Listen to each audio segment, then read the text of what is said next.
코로나19 팬데믹이 이제 3년째에 접어들고 있습니다.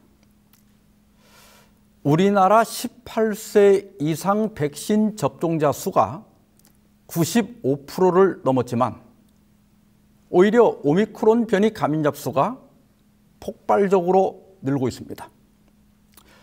세계적으로는 79억 2천만 명 중에 4%가 확진을 받아서 25명 중에 1명이 코로나에 걸렸다는 겁니다. 코로나19가 사스나 또 신종플루, 메르스와는 달리 장기간 계속됨에 따라 21세기 이후 최악의 전염병 중 하나로 기록될 것으로 보입니다. 이제 우리 일상도 많이 변했습니다.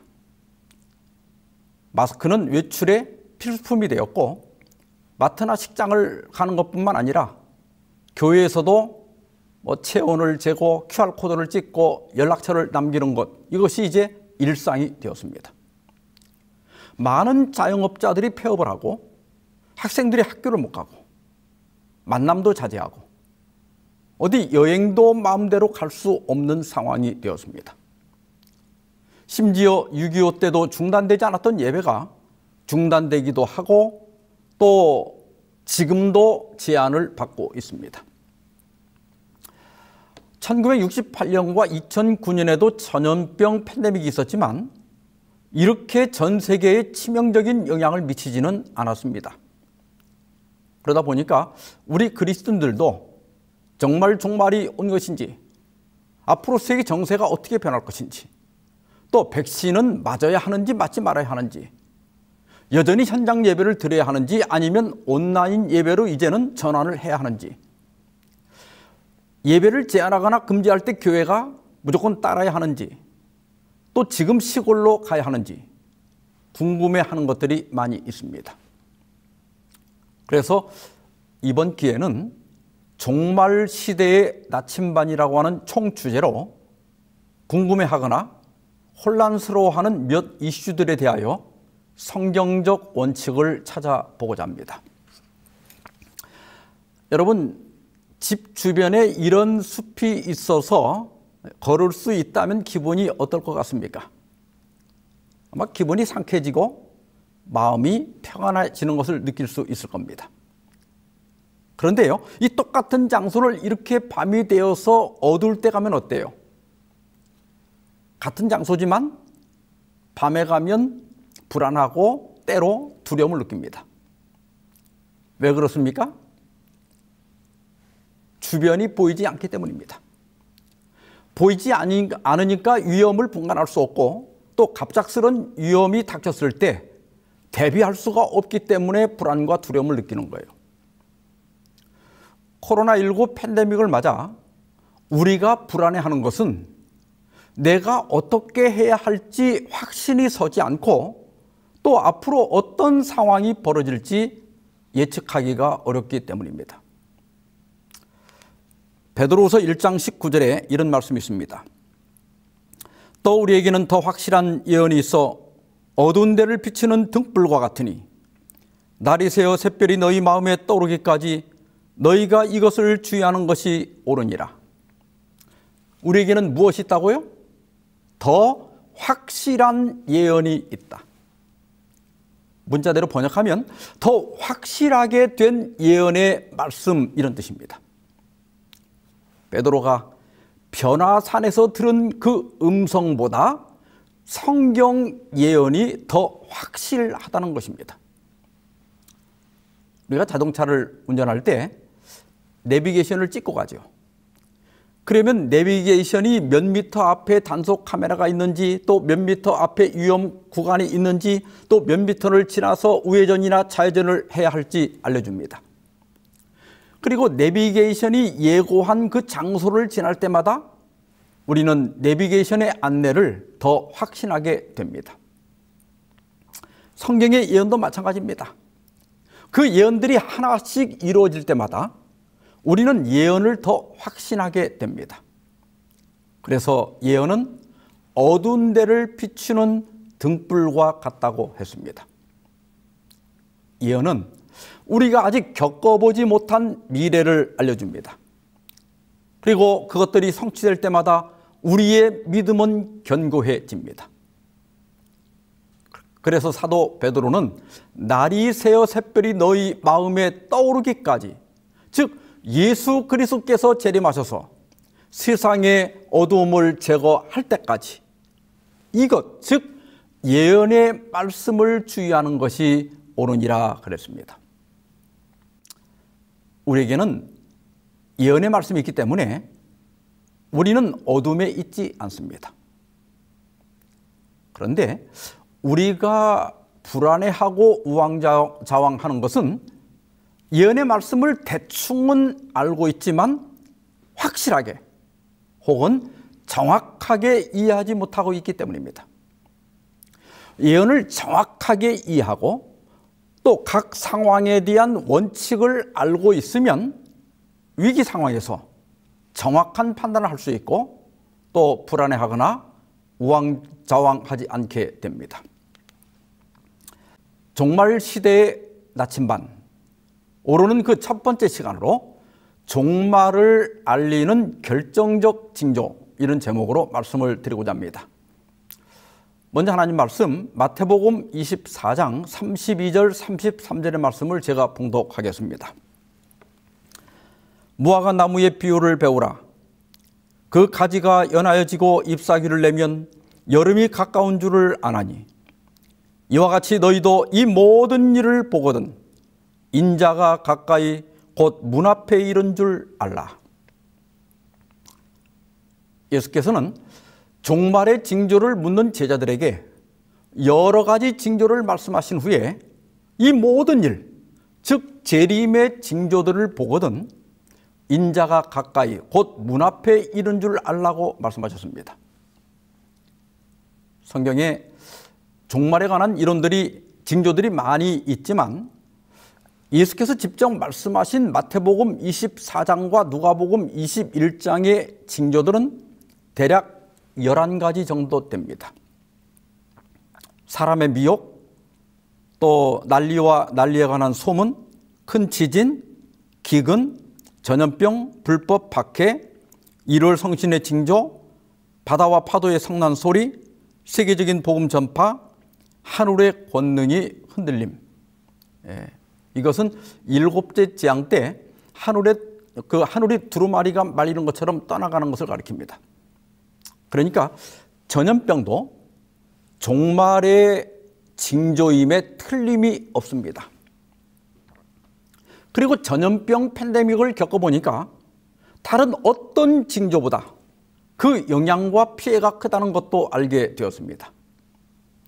그런데 지금 이 상황에서 우리의 의문은 코로나19 팬데믹이 종말의 결정적 징조인가 하는 것입니다. 최근 100년간 지구를 휩쓴 13대 전염병은 다음과 같습니다. 여러분들이 자막으로 보일 텐데요. 이 중에 WHO에서 전염병 팬데믹을 선언한 것은 1968년 홍콩 독감과 2009년 신종 인플루엔자, 그리고 2019년 코로나19, 이렇게 3번입니다.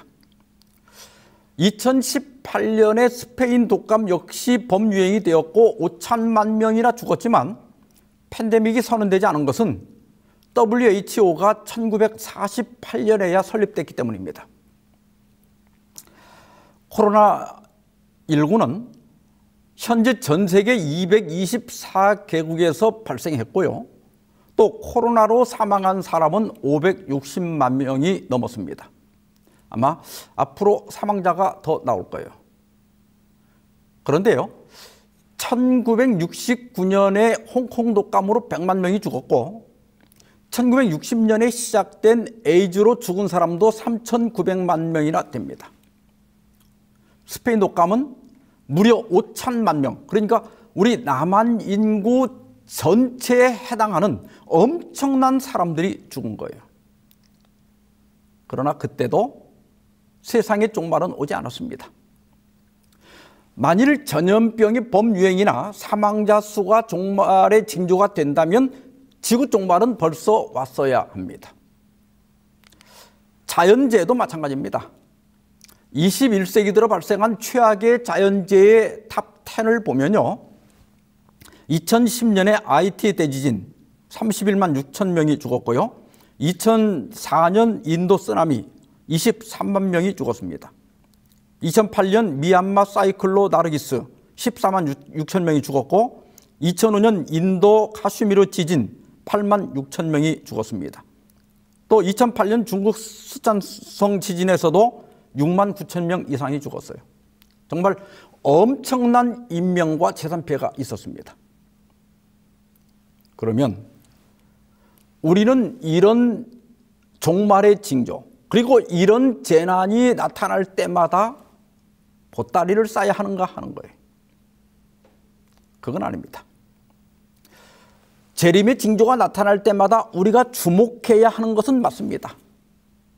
그러나 너무 민감하게 반응하고 앞서 움직이면 극단에 빠지기가 쉽고 신앙적 또는 경제적으로 피해를 볼 수 있습니다. 너무 둔하게 반응하거나 무시하면 그날이 덫과 같이 임할 수 있습니다. 그러면 우리는 징조를 어떻게 보고 어떻게 판단할 것인가?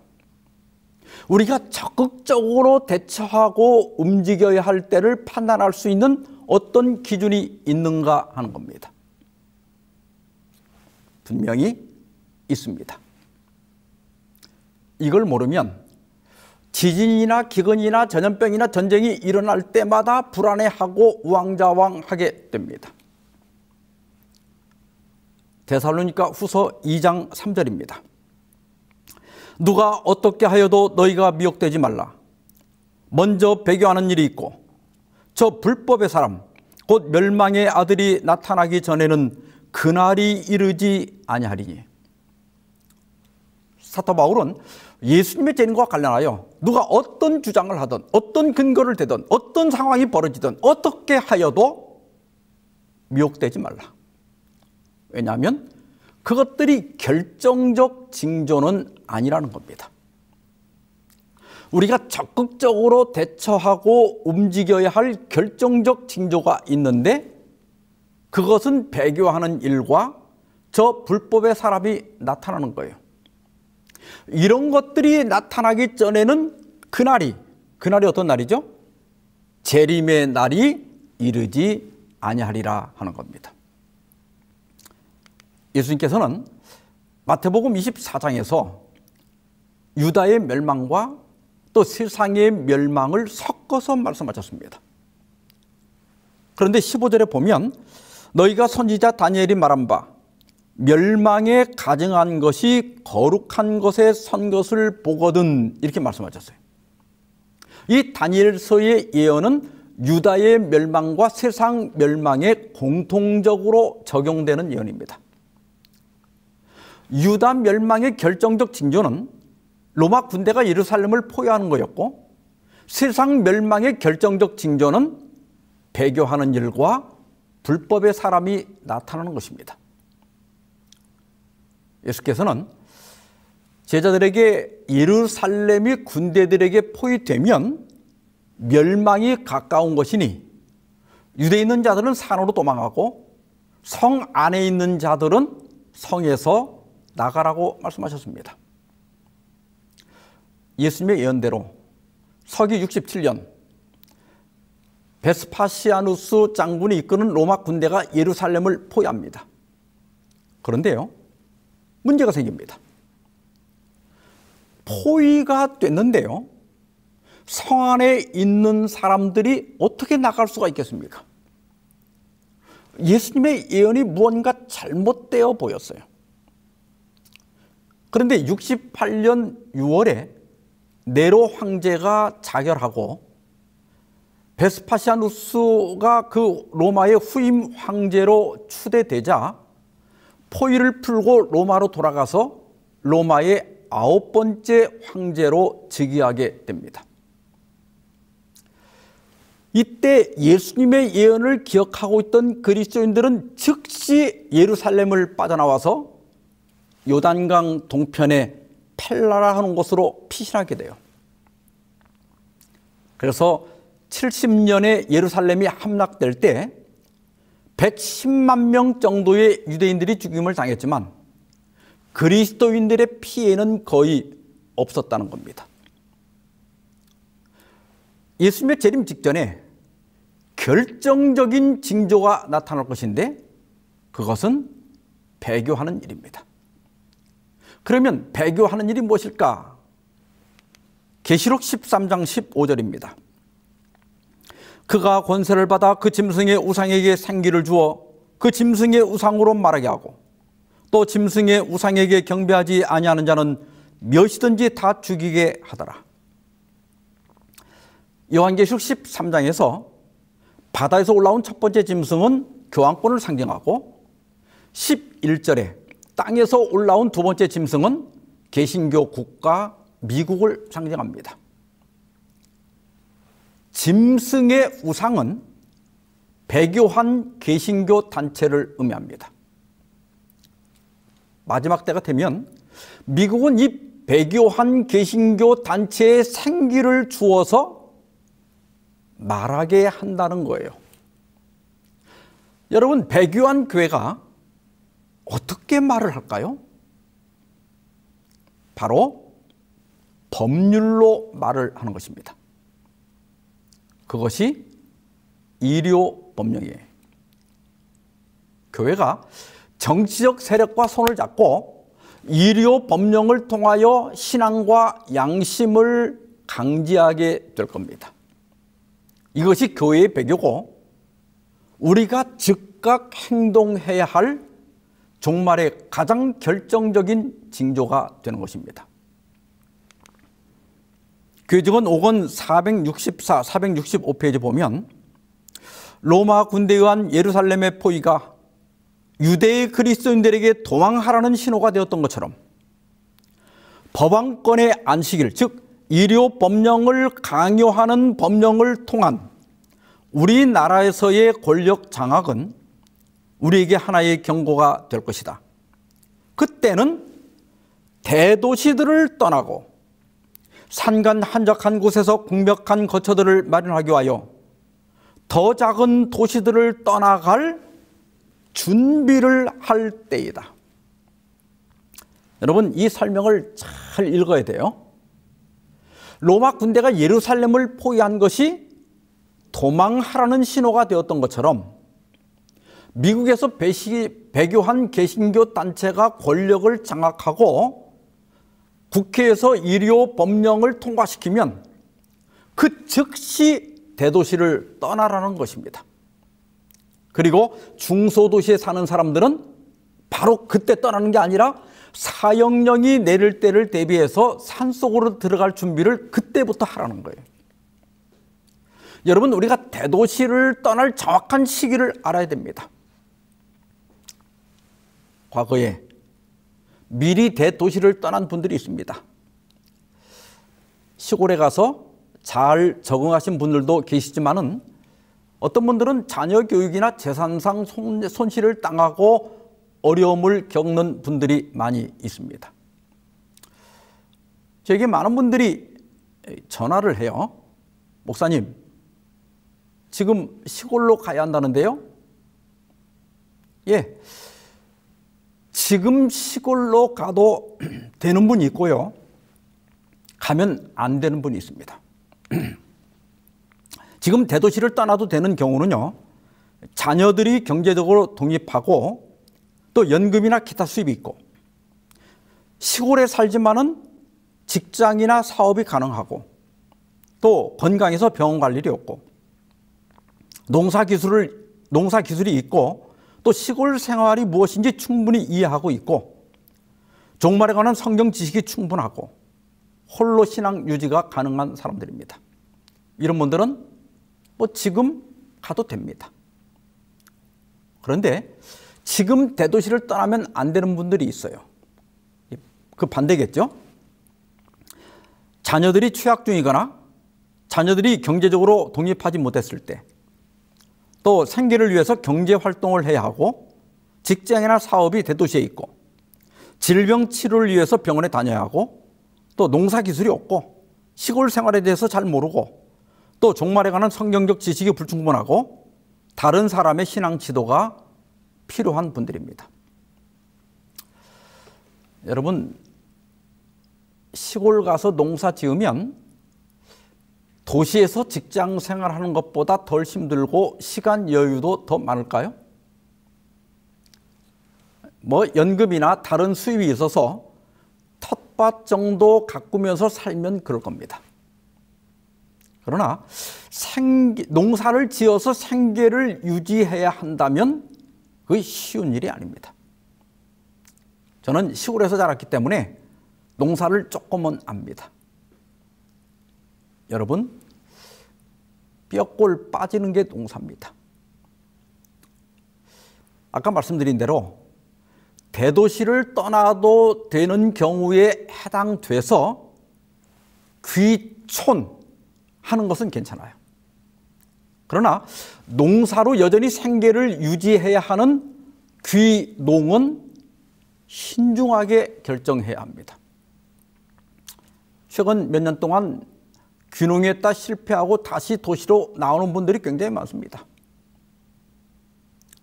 그런 분들 얘기를 들어보면 농사는 잘 되면 값이 떨어져서 망하고 또 안 되면 안 돼서 망한다고 그래요. 어려서부터 쭉 농사를 지어 오신 분들은 지낼만 하시지만 직장 생활을 하다가 어느 날 갑자기 귀농해서 성공적으로 정착하기는 굉장히 힘듭니다. 제가 시골 생활에 이 부정적인 면을 너무 많이 말씀드린 것 같은데요. 과거에 준비 없이 들어갔다가 신앙도 손해보고 또 재정적으로도 손해본 분들이 너무나 많아서 경고를 드리는 것입니다. 대도시를 떠나라는 분명한 기별이 있습니다. 그래서 여러분, 이 기별을 무시해도 안 되지만 너무 서둘러도 안 됩니다. 어떤 분이 지금 시골 가야 한다는데요.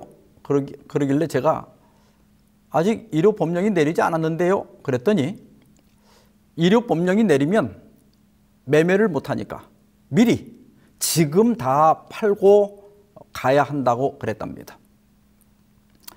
아까 말씀드린 대로 갈 수 있는 분은 가십시오. 가도 됩니다. 그러나 준비가 안 된 분들 때문에 이런 말씀을 드리는 거예요. 여러분, 일요법령이 어느 날 갑자기 자고 나니까 갑자기 시행되거나 그러진 않습니다. 우리 그 인터넷으로요, 법제처를 찾아서 그 홈페이지에 들어가면 정부 입법 절차라고 하는 항목이 있어요. 근데 쭉 보면 법이 하나 만들어지는데 그 입법 계획이 수립될 때부터 그 법률이 공포될 때까지 14단계를 거치게 되어 있습니다. 미국도요. 미국은 이 상원, 하원이 있기 때문에 더 복잡합니다. 내가 상원에 속했던 하원에 속했던 자기가 소속된 원에 법률안을 제출하면 그것이 이제 여러 절차를 거쳐서 본회의에서 결의가 됐다 하더라도 바로 이게 효력을 발휘하는 게 아니라 이것을 다시 다른 원, 그러니까 상원에서 결의가 됐으면 하원으로, 하원에서 결의가 됐으면 상원으로 다시 보내야 됩니다. 그래서 상임위원회, 공청회, 본회의 상정 절차를 똑같이 거쳐서 결의를 하게 됩니다. 이렇게 상원과 하원이 모두 일치된 결의를 해야 그 법률이 시행될 수 있습니다. 제가 왜 이런 말씀을 드리는가 하면 일요법령이 발의되고 결의될 때까지 어느 정도 시간이 걸린다는 겁니다. 그리고 일요법령이 발의되면 대총회나 연합회 등에서 이를 저지하기 위한 청원 활동을 할 겁니다. 그리고 그렇게 노력했음에도 불구하고 통과될 가능성이 높다면 우리 연합회나 대총회에서 전 교회에 이것을 통보하고 알려드릴 거예요. 그 예루살렘이 포위되었지만 일시적으로 그 포위가 풀려서 그리스도인들이 성 밖으로 피신할 시간이 있었던 것처럼 일요 법령이 추진되는 동안 재산을 정리하고 대도시를 떠날 얼마간의 시간이 틀림없이 주어질 겁니다. 지금 꼭 준비를 한다면 대도시에 있는 부동산 등을 좀 더 이렇게 팔기가 쉬운 것들로 그런 걸 사두는 정도일 겁니다.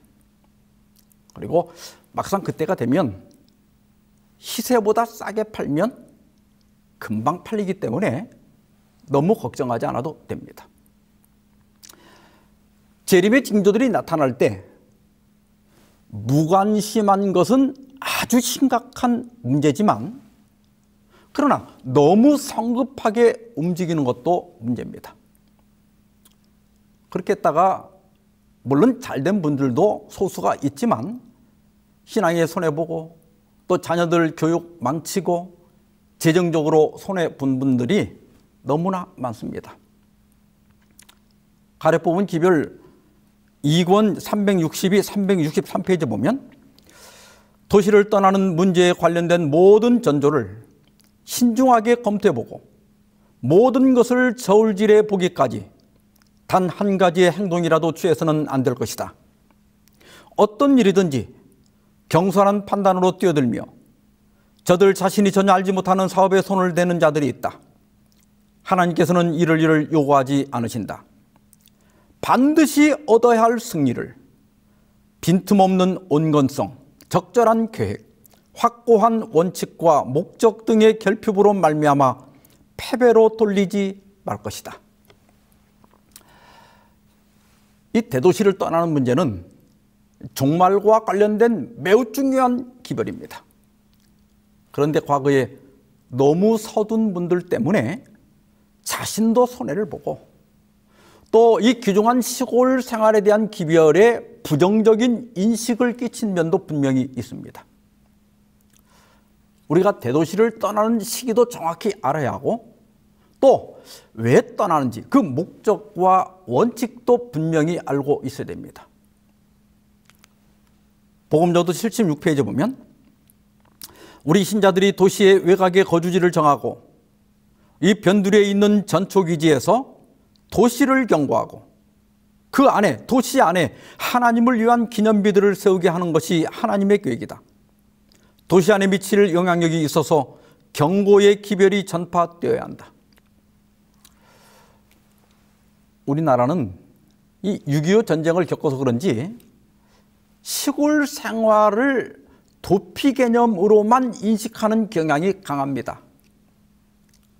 그러나 1차적인 목적은 마지막 때 매매 금지 조치에도 불구하고 거기에 구애받지 않고 대도시에 사는 많은 사람들에게 여전히 복음을 전하기 위해서 시골에 가는 거예요.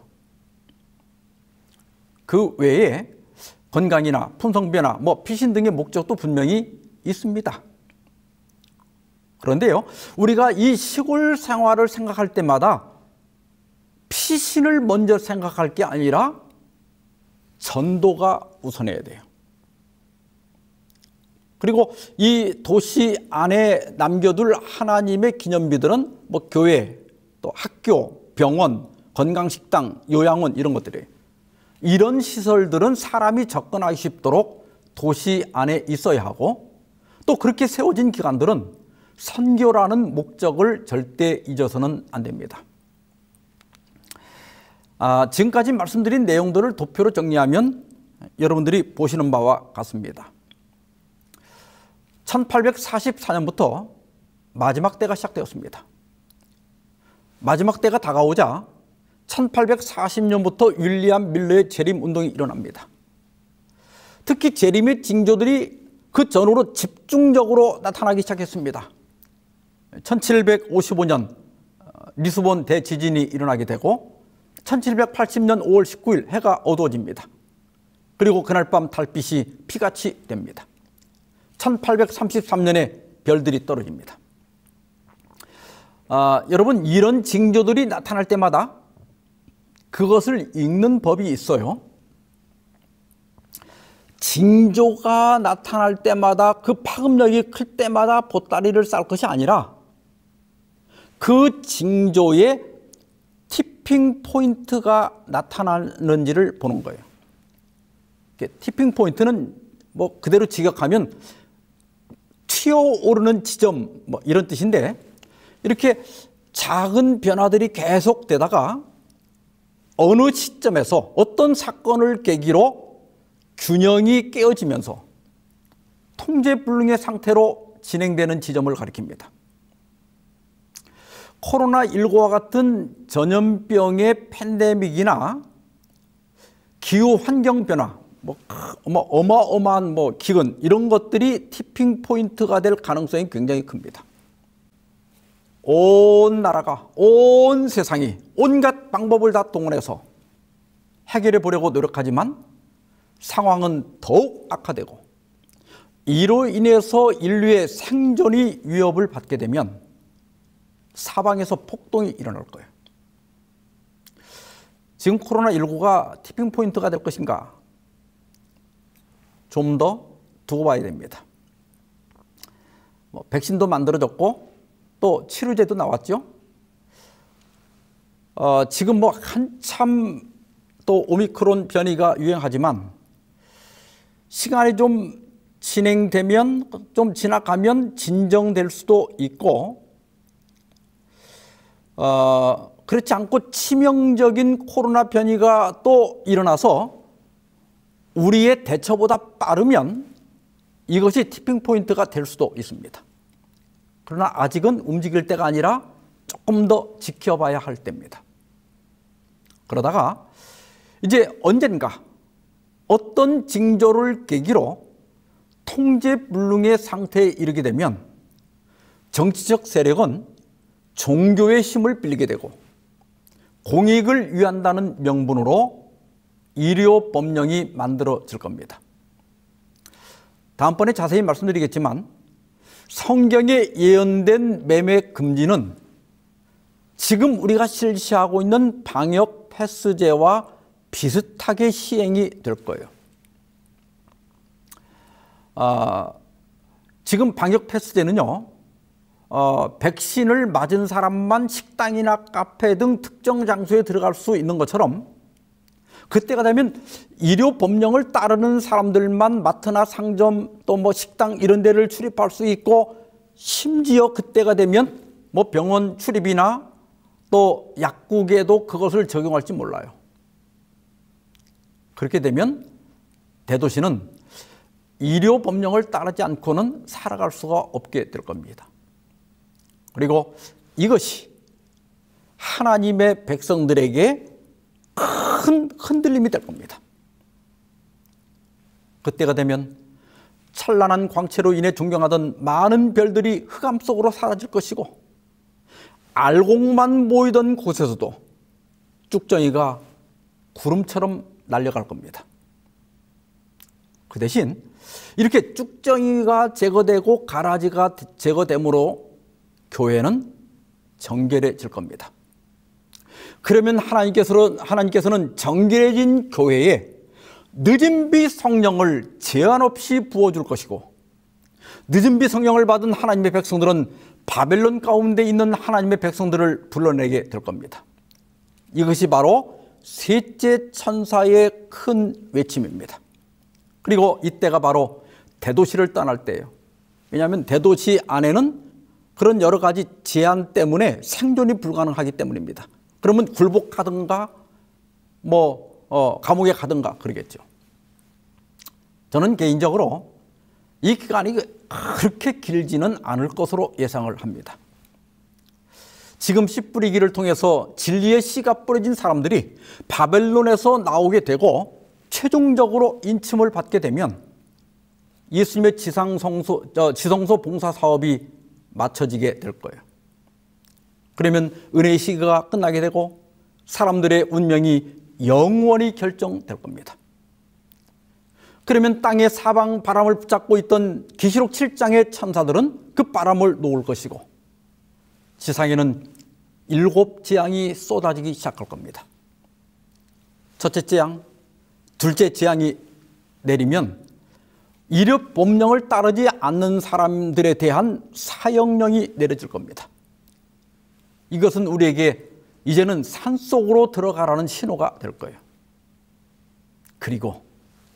그리고 얼마 후에 저 동력 하늘에 손바닥만한 작은 구름이 나타날 것이고 우리는 예수께서 재림하시는 나팔 소리를 듣게 될 것입니다.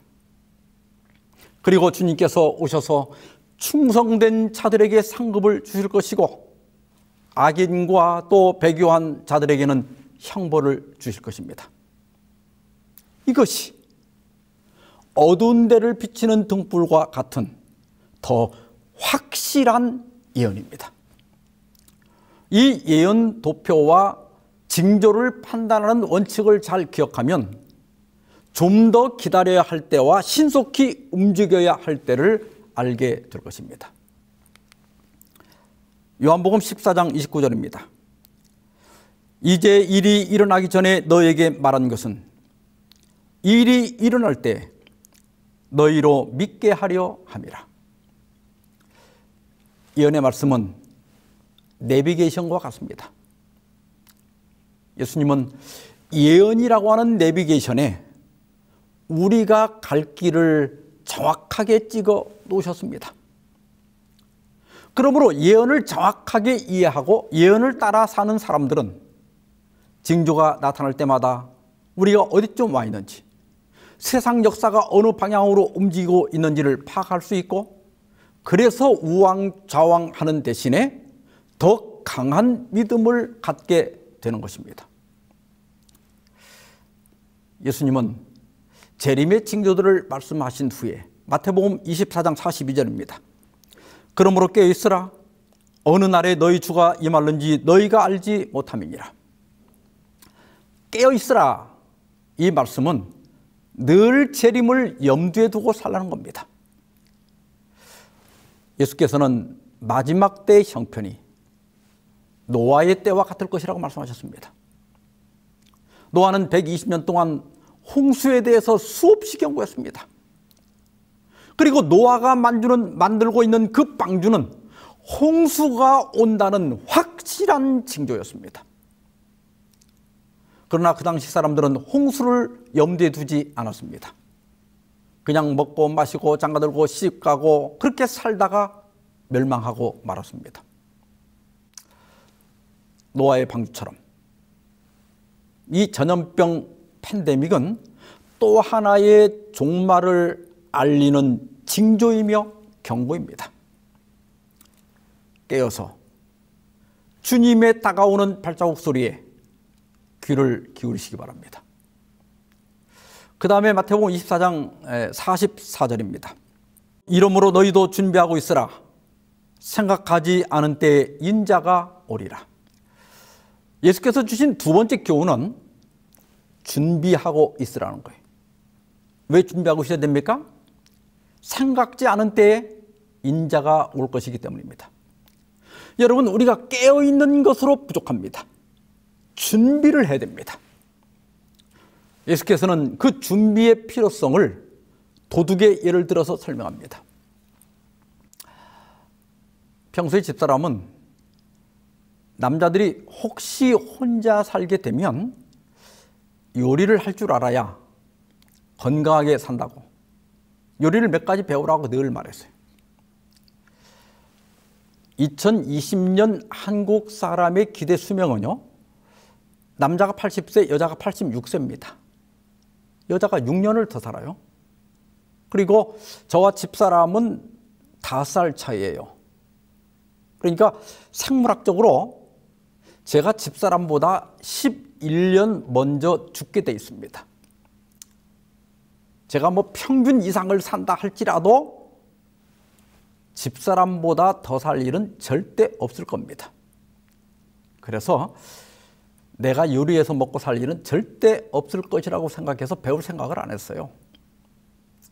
그런데 지난달에 장모님이 노안으로 갑자기 입원하시게 되자 집사람이 병간호를 하게 됐습니다. 짐을 챙겨서 병원으로 간 아내가 가끔은 집에 와서 반찬도 해놓고 그럴 줄 알았어요. 그런데 전화가 왔어요. 코로나 때문에 나올 수도 없고 또 면회도 안 된다는 거예요. 저는 갑자기 아파트에 사는 자연인이 되었습니다. 요리를 할 줄 모르니까 그 산에 사는 자연인은 산에서 나무를 캐먹잖아요. 저는 캐먹을 때가 냉장고밖에 없더라고요. 그래서 한 달 이상을 냉장고만 파먹고 살아갖고 냉장고가 텅텅 비었습니다. 종말은 도둑같이 온다고 했습니다. 재림은요, 준비되지 않은 사람에게는 기습 공격이 될 겁니다. 그래서 우리는 매일매일 재림을 염두에 두고 살고 또 재림을 준비하며 살아야 됩니다. 그 준비하는 문제는 다음 설교에 계속해서 말씀을 드릴 겁니다. 사랑하는 재림 성도 여러분, 우리에게 예언의 말씀을 주신 것에 감사합시다. 우리를 예언의 백성이 되게 하신 것에 감사합시다. 또 여러 징조를 통하여 주께서 다가오시는 발자국 소리를 듣게 하심에 감사합시다. 그리고 우리 주님께서 세상 역사를 주관하고 있다는 사실을 믿으면서 당황하거나 불안해하거나 우왕좌왕하지 말고 예언을 따라 믿음으로 한 발 한 발 준비하다가 주님 오실 때 다 함께 주의 나라에 들어가는 저와 여러분이 되기를 바라면서 오늘 말씀 마치겠습니다. 기도하십시다. 자비로운 하나님 아버지, 우리에게 변화산에서 들린 음성보다 더 확실한 예언을 주셔서 감사합니다. 우리에게 징조들을 판단할 수 있는 지혜를 주셔서 감사합니다. 온 세상이 코로나 팬데믹 때문에 불안하고 혼란하고 두려움에 빠져 있지만 저희로 이 상황을 주관하고 계시는 하나님의 손을 보게 하시고 주님을 의지하고 주께서 주신 예언과 징조들을 살피면서 우리의 신앙을 잘 관리해서 실수하거나 낙오되거나 혹 배도하지 않고 이 믿음의 길을 완주할 수 있도록 인도하여 주시옵소서. 오랜 전염병으로 고통을 겪고 있는 분들을 긍휼히 여겨주시고 피할 길을 주사 능히 견디고 이기게 하여 주시옵소서. 이 모든 말씀을 우리 주 예수 그리스도의 이름으로 기도하옵나이다. 아멘.